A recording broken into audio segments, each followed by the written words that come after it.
Hello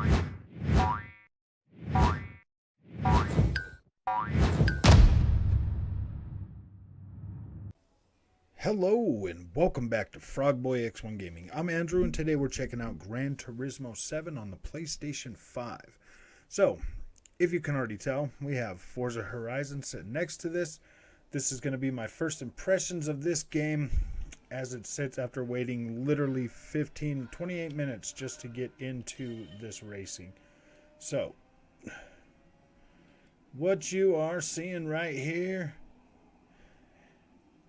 is I think I did a lot more video with in third person cam, so I just wanted to give you a little bit of this right here. So let me get out to the car.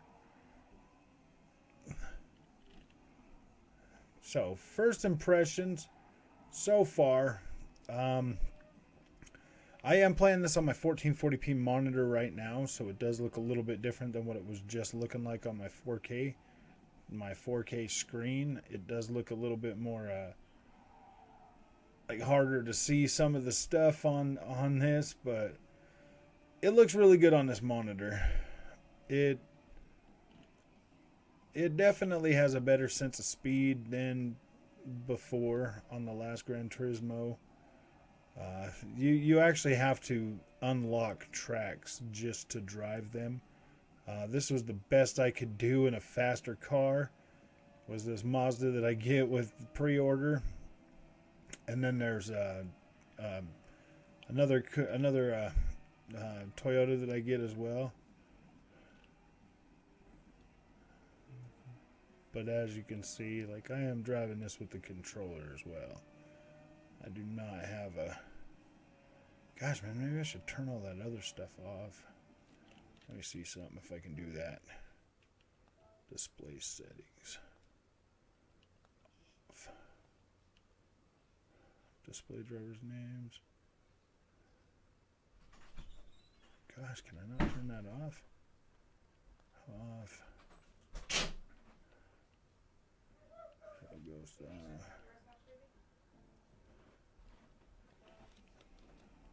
Alright, there we go. Got all that off now. Gosh, those little yellow things are still there.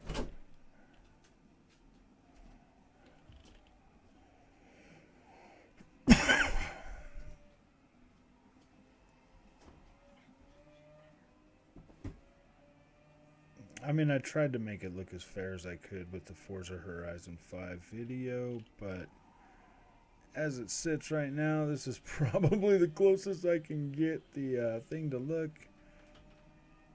until I'm able to sit down and like really grind out some stuff on here. I'm gonna tell you straight up, when it comes to trackside detail on this, it's hit and miss. It does look a lot better on my 1440p monitor, but on my 4K TV, it's not super distracting in first-person view, but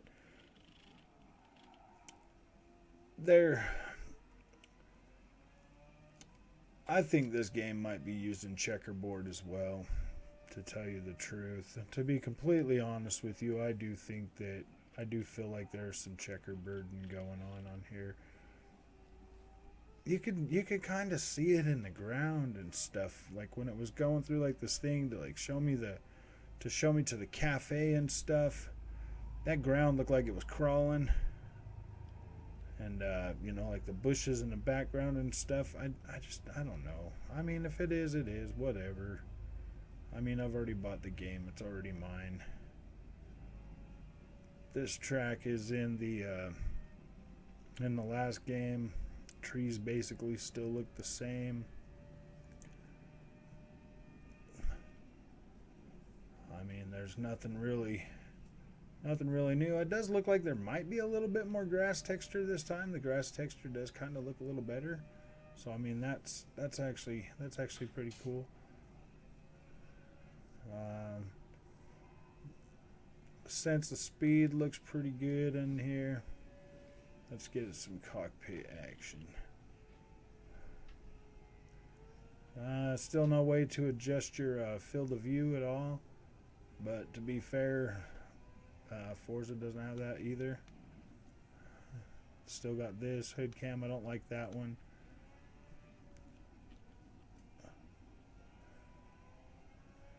Really hope Forza comes with the... Feels a little more like wobbly now. Like the car has a little more friction out in the thing. Whoa, shoot. I probably should have started braking way sooner than that. Sorry.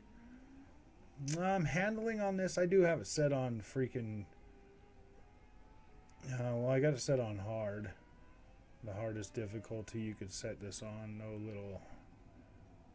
No little line on the track to show me where to go, because, like, yeah, like, why would I use that thing?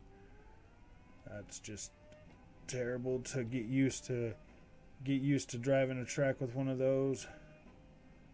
If you're gonna learn how to drive, you might as well just get out here and drive. Practice, practice, practice. Learning these tracks inside and out, that's what you gotta do. You gotta learn your braking points, and every single car comes with different braking points. Usually some of them are in the general vicinity. This game here is probably gonna feel really freaking great on a wheel. Gran Turismo Sport did, so I'm pretty sure this is gonna feel pretty good too.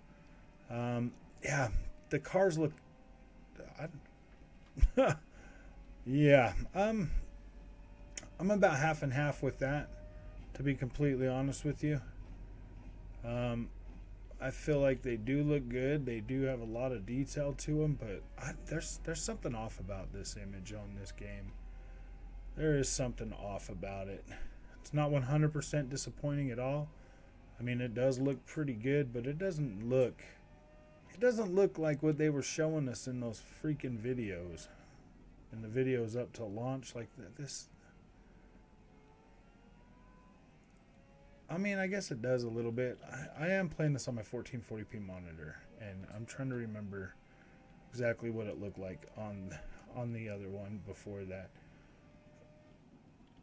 So, I mean, I will try to finish this race before this video, because my recording for Forza is not going to be as long. So, there we go. Yeah, I think that's about pretty close. So, that's my comparison, both of these games side by side. I do feel like Forza looks way better, and that's an open world game. So I'm optimistic about what Turn 10 is going to be able to do with Forza 7. Gran Turismo, though, in terms of car culture, in terms of just everything that Gran Turismo has always brought to the forefront, there's all of that now and more.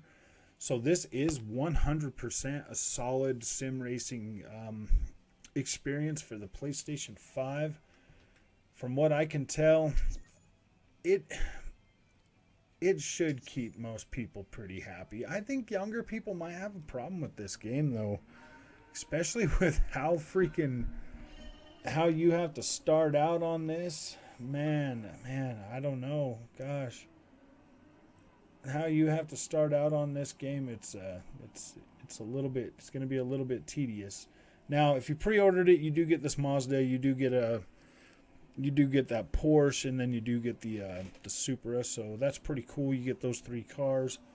So I'm going to go ahead and leave you with this video tonight. If you like this content, don't forget to like and subscribe. I'll be playing around with this a little bit more tomorrow, and then I will make some more content on this. So that's my first impressions. So have a good night, and we'll see you tomorrow.